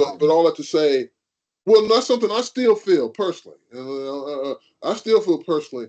Uh, yeah, I mean, almost by definition, since I'm monolingual, right? Like whatever sort of Pan African cultural activity that goes on, like in the other European, other international languages, like I say, what there might be in the Portuguese language, what there might be in the French language. Mhm. I gotta say, Yeah. Yeah. That's a very so that's I a know, very so Sekou Touré, almost nothing that he's done has been translated into English, and therefore I am ignorant of Sekou Mhm, Touré, other than like mhm. just in extremely broad strokes. So Yeah, just to yeah. finish the point about Jacques, so here you see, for myself, like I say, we kind of learned about Pan Africanism in terms of English speakers, but here you see Yeah. this like highly developed, right? The theory Right, of right. here's exactly how we're going to, Hmm. manifest this Pan Africanism. That's Right. going on, like I say, French language, and so that whole matrix of people who he is in dialogue with is something once again, like I say, as an English speaker, I really know nothing about really, or virtually nothing. Yeah, Virtually. I think that's an excellent point you just made, because some of the writings on Pan-Africanism and other topics are actually lost to Anglophone countries. So even when you talk about post-colonialism, people don't even consider Francophone literature as post-colonial, but it is post-colonial. So Right. so that's very good point. So that also speaks to what I said earlier about the canon formation. Sometimes it's about publication, sometimes it's about language. And when we, even today, as we speak, when we think about Africa, what is happening in the Sahel today, in between Mali, Burkina Faso, and Niger, those are all Francophone countries. They are actually fighting for through decolonization, and the ways that they have been vilified in Western media, you wouldn't even believe it. But that is actually lost on all those who are, English-speaking people. So that's a very good point you just made. There's a whole lot of moves, different moves now being made by those francophone countries, three countries I just mentioned in the Sahel, uh, countries that are very rich in mineral resources, but economically and financially they are and socially they are, nobody knows them. They're very poor desert countries, but very rich. And when they now push for through independence, the French are up in arms, and it's a whole story, but that is lost. So that's a good point you made. Okay, we don't have enough time. Yeah, so let's go on. Anything before I move on, Jack? Here, anything? You good? All right. So one of those topics I said a canon would have to cover. Uh, and I'm glad you put this book on your list by Boahen. I'm probably mispronouncing that. African Perspectives on Colonialism. Um, so yeah, that very so in America, I can tell you, from years in the fields of American education that like when you just said colonialism, the average American student knows absolutely nothing. I True. mean, no, I'm not exaggerating. People No, say I I know, I know. exaggerate. I agree with Here, you. I'm I not agree. exaggerating. I If know. you say colonialism, let's do word association, just give me anything, you know what they'll give you? Absolutely nothing. Mm. So anyway, we need to be informed about that great phenomenon, which is, like I say, still such a major uh, determinant of the world that we live in today. So on my list, I had Césaire's discourse on colonialism. He's from Martinique, but he's largely talking about Africa. Although let's be sure, colonialism certainly was operating in the Caribbean as well. I had that on the list. I did read years ago. In fact, I own it, but I have a copy at the office since I haven't seen it in a long while. African Perspectives on Colonialism. I can't really remember much of the content other than I did think it was interesting and it certainly added to my point of view. I don't know, Jakia, if it's been too long for you to remember any like specific points he might have been making. It is? It's Oh, too I long? can't. Boom, real long, Okay. real long. And I think that like for me, part of it is that I don't teach a lot of, I don't use a lot of these books in my classes. Yep. So it's difficult for me to stay, like, to keep it in the front of my mind, kind No, of, absolutely. yeah. Absolutely. Yeah, but yeah, just to add a little bit, last time I read that book was a long time ago too. I Oh, cannot speak to it. Yeah, but there's a new book that came out, I think, a couple of years ago by Hakim Adi, Pan Africanism. yeah. It's a very good one, updated. So he updates what has been happening in that field, Pan-Africanism or Pan-Africanist thought a lot. Hakim Adi, he teaches in England. You guys know him, and it's called Pan-Africanism. So it's a very thorough, updated version of Pan-Africanism. So we may add that to the list too. When you read that, then it's like a summary of all that has been happening since Du Bois' time up to today in terms Yeah. of Pan-Africanism through Nkrumah and Garvey and all the other persons as well, and the feminist perspective too. So Well, Akim Adi, yeah. Adi, yes. Yep. Yeah, Okay. relatively recent book. So I Right. mean, since you mentioned it, I mean, I'll just say I did Mm. assign that a couple years ago to a graduate class, and that's when I read it. Good, And good. no, my takeaway was that I still preferred the earlier book that's on my list. Okay. I can't pronounce my man's name. Mm. Uh, What's his yeah, name? Esedebe, Oh, Pan-Africanist okay. Yeah, yeah. Esedebe from the Oh, 90s. that, yeah, that's a good I one. thought Yeah, that was actually that was more yeah. useful to me personally. That's a good Um, book. That's a good book. yeah. But like I say, I'm not telling anybody don't read the ID book. I was just saying. Mm. Um, Staying here just for a second. I mean, like I say, colonialism as a phenomenon, right? So incredibly what destructive and perverting, I guess. Uh, and like I said, people know nothing about it. So I think, Jakia, you had King Leopold's Goldstone in a book from the 90s. It's not written by a black person, but certainly, giving you some detail on, like I say, another one of like, history's greatest crimes, right? King Leopold and the ravaging of the Congo, not just the raping of the natural materials, but like just the horrible violence, mutilation, et cetera, et cetera. That's useful. I just want to say, along those lines, a book that got a lot of attention, like, well, '05 is almost 20 years ago now, Mm. actually.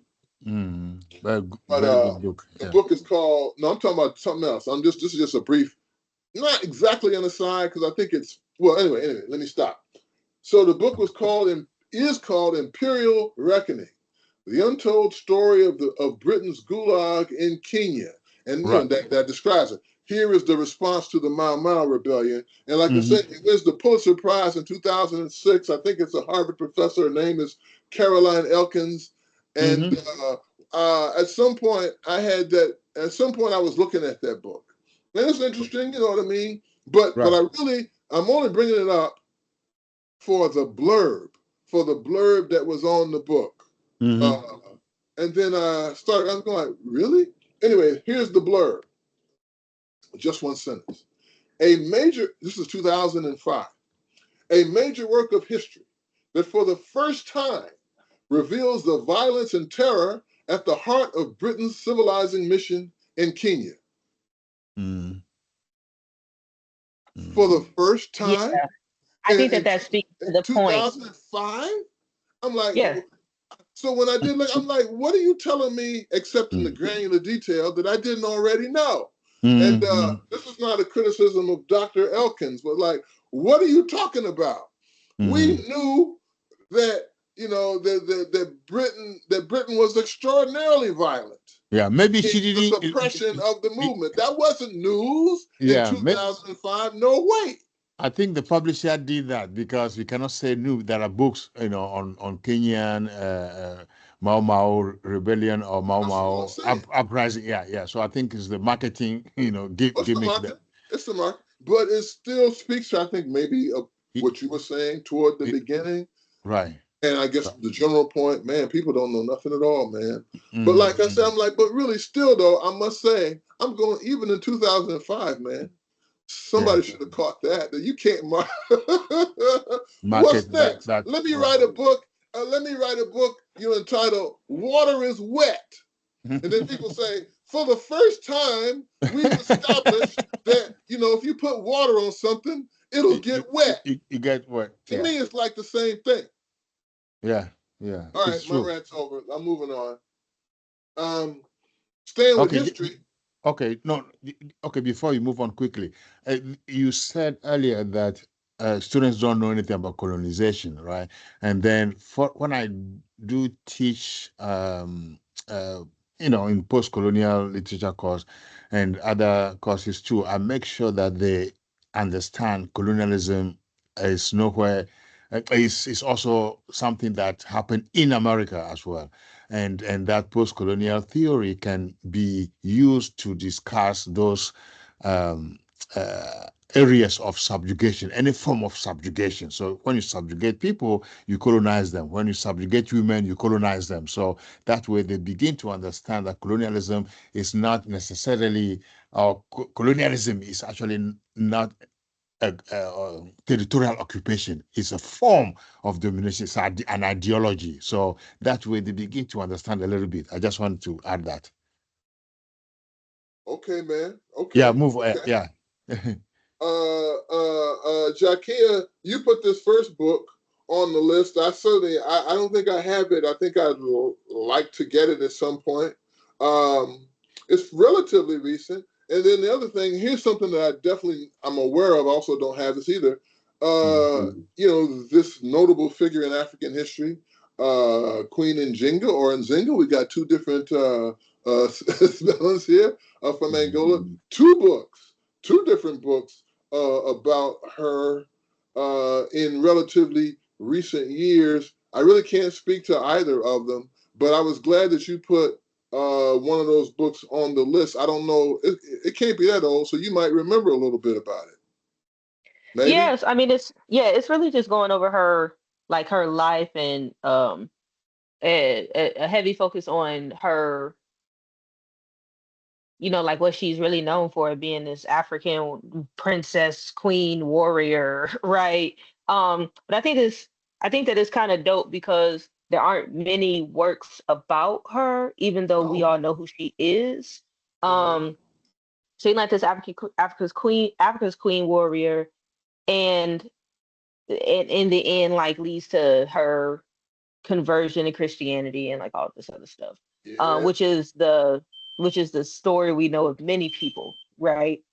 Um, but yeah, so this one, I thought that it was good, but also I thought that it was important because there aren't too many books. Speaking of her again, it's easy for us to focus on West Africa, Ethiopia, Egypt, and South Africa. So kind of moving on to different parts of the continent. No, no, no. I'm saying right on. Like I say, important.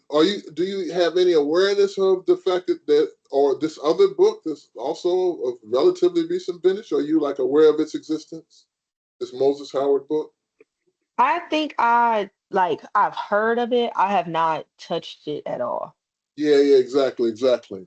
Um, I wish they could. I wish we had, since she converted to Christianity. I don't know whether she was educated in the Western style, Western way. That we could, if we could find an autobiographical work by her, that would be really nice, because she was and still a notable African woman, who resisted Portuguese, yeah, invasion, of Angola, but then converted to Christianity. So I hope that these two books, I've never not read them, could share light on her life, objectively, quote unquote.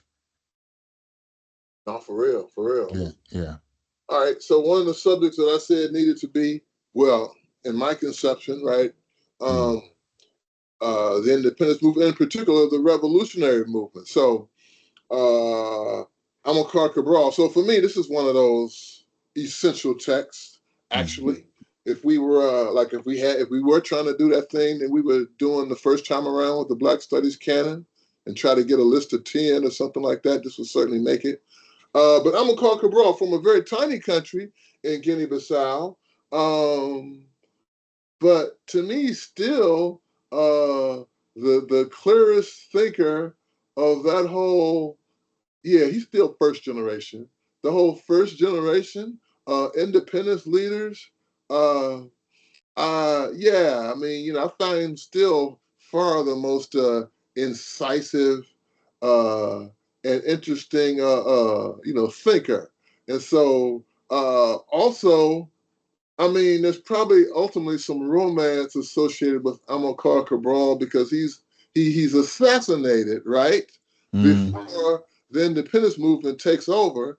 And so one thing that this is kind of like the Jimi Hendrix effect, where you really didn't. I mean, this sounds strange to say. It's not as I'm trying to say it, but most of these other figures, we're also going to have a chance to observe what they actually did in office and how much what they did in office reflected the values that was stated along the path to claiming we need to have independence so we can actually structure a new society. So Cabral, we really only have the before, we don't even have an after. I mean, that's not the most unfortunate fact of him being killed. The most unfortunate fact of it being assassinated is the fact that he was assassinated. He was a very brilliant fellow. But his words, like I say, I mean, to me, he's definitely one of the essential African thinkers and writers. So that's a good collection. There are some others, but this one is like kind of what's the word? It's thick. It has a lot. It has more than some of the other volumes, which are kind of shorter. There's one called Revolution in Guinea. There's another one called Return to the Source. Those are both probably out of print. Unity and Struggle has been reprinted and actually is available. But yeah, anyone like unfamiliar with Amilcar Cabral and claiming to know anything about modern Africa or certainly the African independence movements, that is a what's the word? That is a deep void. Um, and then, Jakia, you put Thomas Sankara Speaks on your list.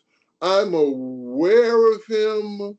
I think I watched a documentary at some point, but like I couldn't really engage in a conversation about the brother. I would just be asking you questions. But he made your list because Also an uncle. But this one is a fighter uncle, a feisty. I think that so if we look at like the state of Burkina Faso right now, they have in many ways um used um Sankara as a blueprint essentially. So if you look at Burkina Faso, they had a coup and now they have like the military almost like a military government in place right now, and they've really changed a lot of things in the country in a year. uh, I don't even know if it's been a year yet. Maybe it's been I think it's been a year. But they've changed a lot of things in the country so far. But I think that this is one of those very clear, again, anti-colonial, anti-imperial, be mad if you want to type of agendas. And I just think that Sankara is one of those leaders for me that didn't just speak, he actually did things.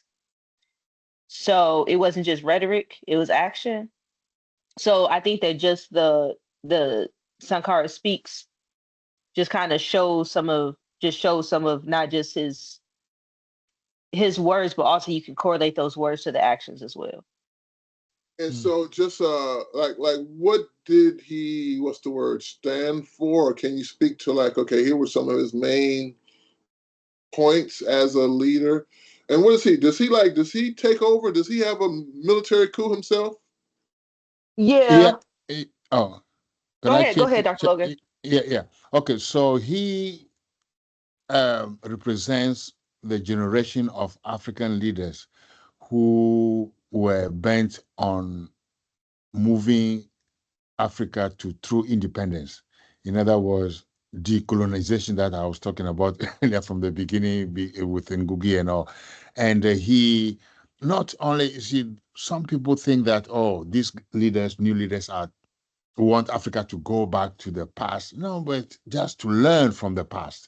And he wanted Burkina Faso to be free of French in, policies of French encroachment in the affairs of everyday life. So he was targeted in many ways, and he came to power through a coup because he thought that most francophone countries were leaning toward francophone or France-Afrique, as they call it, which is basically that the French are still ruling the 14 francophone countries today. So he was somebody who wanted to take a step from that, and he was assassinated by the person who was closest to him. I think he's not prime minister, but the next in line. He actually went into that coup to overthrow the previous government with this guy called Blaise Compaoré, and finally he left the country, and so he was assassinated by Compaoré, and then when the new guy now called Ibrahim Traoré came to power, they actually called him the new Sankara. In other words, I mentioned the three countries in the Sahel: Burkina, Niger, and Mali. He Mm-hmm. is somebody. Traore is the person who is the new Thomas Sankara now. Somebody who really cares for the emancipation of Africa, and he would ride a bicycle to work. For instance, these are the people, African presidents. When the president is going to he's going to work, everything closes down on that road. But this guy who take a bike, ride his drive his small car, very much for the people in a sense. So Sankara. Sankara was, yes, Sankara was. So Burkina Faso now under Ibrahim Traore has taken a lot from that playbook. In other words, trying to emancipate the people, truly emancipate the people. So Traore now sent the French and the U.S., every European country, all those military bases are closed now in those three countries. So, which is, what are you doing in the desert? You still want to save us? The white man's burden still ringing very strong in the 21st century. So I think that these were two. I mean, if we look at the two, I know that with Cabral, we didn't get to see him in political power per Mm-hmm. se. But even if we relate this conversation to Kenyatta, um, if we look at Kenyatta and Sankara, we can see that Sankara was, I mean, he was a Marxist, he was a Pan-Africanist, and he was a liberator. And we saw that in power, which is why there was a target on his back. Mm-hmm. Um, so I think that when we think about African liberation, that's one thing, but then there's another to think of liberators. And he's one of those people, Sankara is one of those people who used his leverage to try to push Burkina Faso to as Dr. Logan said, to true independence. And then now they're in that same state where they are again getting rid of um, a lot of European or Western influence. Now, obviously, they're having some support from other parts of the world, but the Western influence is leaving. Mm. And Cabral, Dr. Tukumi, you should see what is happening now in Guinea, Bissau today. Well, I mean, yeah, this It's a it's mess. regarded as a failed state, It's a mess. It's a mess today. a Yeah. failed So state and a narco state too. right, This is so right. it's been a disaster. Yeah. Uh, Yeah. and there's been all of these. Oh man, you know what? I don't even want to talk about Guinea-Bissau's history. I mean, oh my God, man. You know what I It's mean? bad. It's All the right. coups, and a few years ago, what was the head of the army and the president like assassinated each other? Uh, Mm-hmm. so It's a anyway, mess. let's move It's a, on. mm-hmm. Yeah. Let's move on. Not to make light of it, because I'm sure it's very rough living in Guinea-Bissau today. Mm-hmm. Whatever it Mm-hmm. is to say, I will say this: this is something in the United States, in other countries, I'm sure, but certainly in the United States, you don't necessarily have any appreciation for because you take it for granted. Mm-hmm. But a stable government, even a Mm-hmm. fucked up government, right? Even a Mm-hmm. racist government, but a stable government. That's You why take that for granted. when I saw what happened on January 6th at the Capitol, Mm-hmm. and people took it for granted. And I said, you should have lived in a country or know about a country that is ruled by dictatorships, and you know that it is not fun. It's not funny at all. That ballots would be stolen and things will be broken because people didn't agree with the elections. This is it's no joke at all. So yeah, people take those things for granted here. Okay. It's true. It's true. So I put a couple of films on my list. Mm. I mentioned them earlier, so may not say much about it, but like the Battle of Algiers, of course, was a classic from I don't know, was it about 1966 or 1967, an account of the Algerian uprising. So I guess we could have paired this with Frantz Fanon and Wretched of the Earth. Mm-hmm. But an important film in terms of an actual depiction, right, of an anti-colonial uprising over time.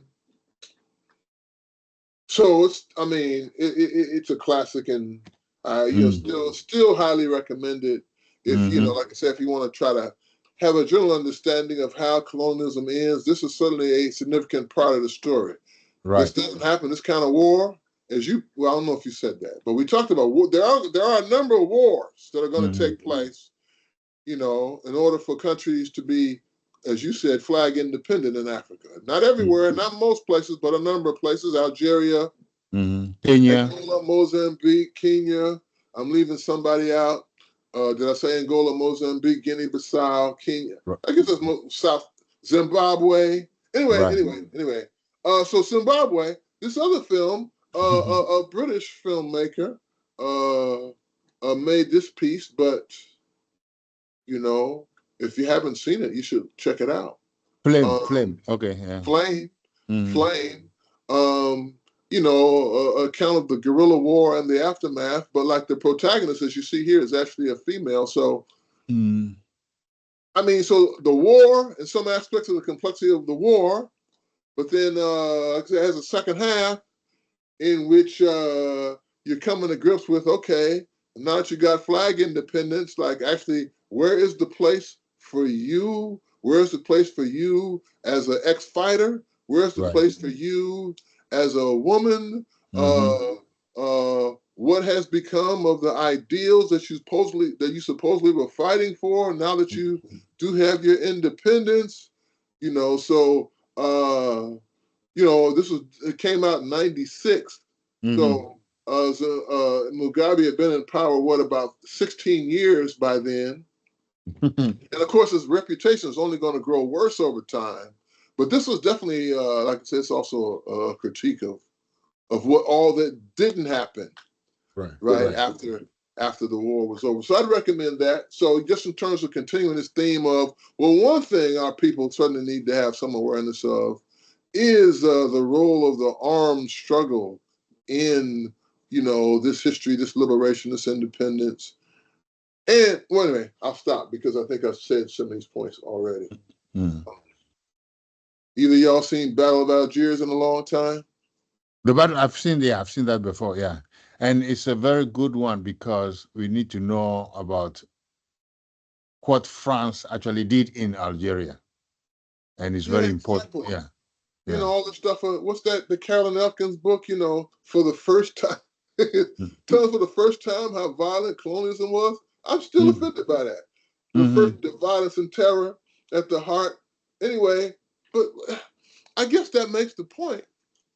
Yeah, I think it's something that I probably wasn't quite aware of because just in terms of how I came along and because of the sources I was reading and the people I would be hanging out and listening to, I think I had this conception that it was generally understood that colonialism was fucked up, was wrong, was destructive, was exploitative, but this is not a universally held opinion. Right. But that's also, I think, Jacquia's list, the King Leopold's Ghost. In the Congo is a very good one too because it speaks to the viciousness of colonialism. People's arms were cut because they couldn't produce rubber. People's legs were cut and all that. So this word colonialism or colonization is not through a word. It's actually something that in practice was very violent. So when Fanon said that decolonization can only happen with violence because colonialism was violent, people say, oh, he's advocating violence, but they don't think about what actually initiated who initiated that violence via colonialism. So yes, but also I just want to tap onto Kweme's thinking that people knew. It's like a fundamental understanding. I mean, it was just not too long ago. There was that article that came out in defense of colonialism. I think I read that guy. Yeah, it was like that. I read that. Right, and I'm like, that got published in a journal. I mean, I know that the board resigned, but still, the board is exactly because you cannot say those things, and say you are an academic or you are thinking really, even children know that was a bad idea, but then this is a scholar published that book, that article. As I read that, it made me so mad and disenchanted with academia, really. Yeah. Okay. Well, he wasn't saying nothing new. You know what I mean? Yeah. This is the old line. This is just the old line. And like I said, people like to think the old line is dead and gone, and that's how they get surprised by like that November election. They go, oh my God. I'm Yeah. like, who the hell did you think these people were? Yeah. All right, That's all how right, all that's right. how they ruled. Yes. We're running Anyway. out of time. Yeah. All right, so a book that I don't know, you mentioned it briefly, and I said, hey, stop talking. We're going to talk about it later. The Right. Cry of Winnie Mandela. I am going to look this up because I do think I need to know about it. You spoke about it a little bit. Right. Um, Right. and so I had a book that I just read. I mean, this is a white South African journalist, I think, Jenny Steinberg. Yeah. But Yeah. this book, Winnie and Nelson, like I say, it's maybe 24, but either 23 or 24. It's pretty recent. But it was, to me, an eye opener in terms of, so one thing, so yeah, I mean, the title, that's what it is. It tries to track that relationship from when they first met, really all on the way through, all the way through. And, the sources that this guy has accumulated, including, all of the government surveillance is actually that's going to be a major part of their relationship. Um, it made for a very compelling narrative, and I'm sure it's what's the word? Yeah, yeah. I mean, I'm sure there were a lot of people who would say that the portraits of the marriage of Winnie and of Nelson are deeply unflattering. I'm sure that would be said. I'm sure that would be said by a lot of people, and uh, I think I actually agree with that. But uh, I found it fascinating, and like I say, the level of detail in terms of what actually life was like for both of these people throughout those decades of persecution. Uh, like I say, deeply, deeply compelling. And then when we get to like the end game of uh, those, I'm not quite sure exactly how long a period it is. Is Those that by is that biographical? The Winnie and the no, portrait like I of. said, this fellow named Johnny Steinberg wrote it. Okay. But what was I going to say? I was getting ready to say the portrait of that last decade or so, maybe it's a little less than a decade, of the negotiations between the government and Nelson Mandela while he's still in jail. I found that stuff deeply illuminating, and like I say, so you really, I mean, it becomes an essential text in terms of talking about modern South Africa, because I mean, this is really one of the, well, anyway, I mean, yeah, you all know South Africans. So anyway, let me cut. And so the years afterward, well, it kind of begins because they're going to actually get divorced not too many years after Nelson gets out of jail, actually. But the the level of detail and the account of, like I say, in particular, the government and Mandela, I thought it was like kind of essential reading if one really kind of wants to understand this whole process of like, what's the word? South Africa, what's the word? Turning to democracy. Uh, so yeah, anyway, I mean, Documented. yeah, and deeply what? Deeply tragic on multiple levels as well. Yeah, yeah. I think yeah, those are very good books, especially post apartheid life and what actually led to that separation. And as I said earlier, the cry of Winnie Mandela is about not only Winnie Mandela, but a lot of women who waited for their husbands. And the trope that was used by Ndebele is a trope of waiting, and also the trope of the Greek mythology by Homer, Odyssey, where Penelope waited for 20 years for her husband to come back from the war of Troy. So it's quite interesting what happens when you wait. So I think that portrait of a marriage also is very important as to what actually happened to the marriage while she waited for her husband to come back from prison. Yeah, Not well, you read the other book, what you really can't say is that she was waiting. Can't yeah, say she was waiting. She yeah, wasn't really waiting for him. 27 Uh, years. uh, but then the other thing is like I guess I'm sure there are probably other sources, but in terms of that Mandela Football Club and like what actually was going on in terms of also how Winnie Mandela was viewed by her what's the word neighbors, particularly Hmm. during the era of the Mandela Football Club. You Right, know what I right, mean? Because most right. was going like, yeah, Yeah. if I say Hmm. something about her, you know what I'm saying? I Hmm. might end up, You out in see, the field yeah, somewhere. yeah, So the you get craft. a picture of like what's the word? And somebody like this might be covered elsewhere, but the Mhm. extent to which apartheid was so violent, and here I'm not Mm. talking about the white officers and such. I'm talking about the violence of apartheid living amongst quote unquote black people. Hmm. Yeah, but also, the machine behind it is the apartheid regime that was even behind the black on black violence there. And in Kraft Winnie Mandela, she was not vilified or made a hero into a hero. It's a very broad depiction of her, not singular at all. Yeah, Yeah. yeah, yeah, yeah, yeah. Yeah. So, I mean, like I say, you have what's the word? You need to convince me, but like, yeah, I need to read that one. But like I say, Mhm.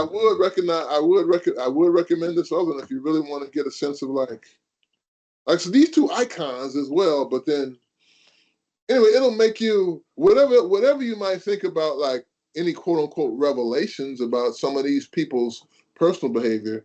Still, I think one of the main takeaways has to be the absolute horror and inhumanity of the state.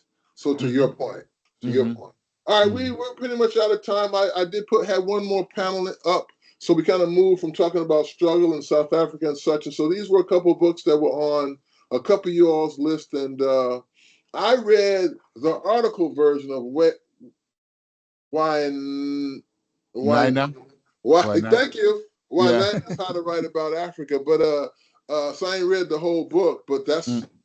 this probably speaks to a number of things that we've been talking about for these last couple of hours. Right, right, exactly. That's a good one. I teach that article, and it's funny but not funny.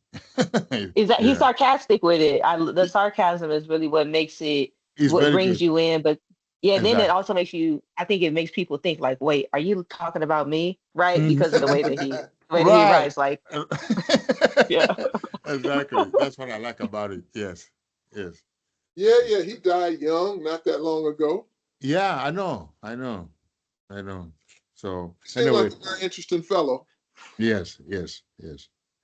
There's another guy too who died last year. I think last year. It's called um he's from Guadeloupe, but he has a Yoruba name.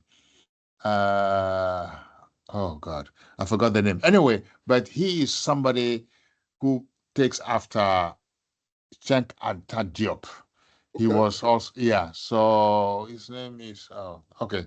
I'll find it later on. But he's quite good. If you Google him, what's his name again? I forgot his name. Can't But Google he's it, don't know his name.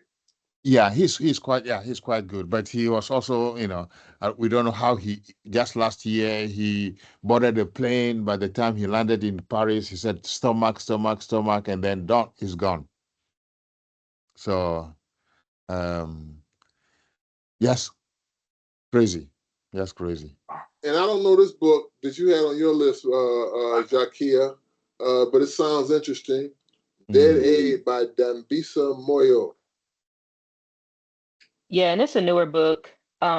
But one I would like assign a chapter or two, mm, and we'll watch a film. But just so students can start to think about, and I mean we're talking about like learners rather.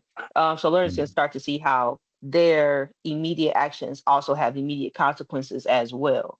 mm, So your mission trips and all of those things, they aren't they like 98% are more harmful than they are good. But how do we get you to understand that and think about yourself as a part of this global society?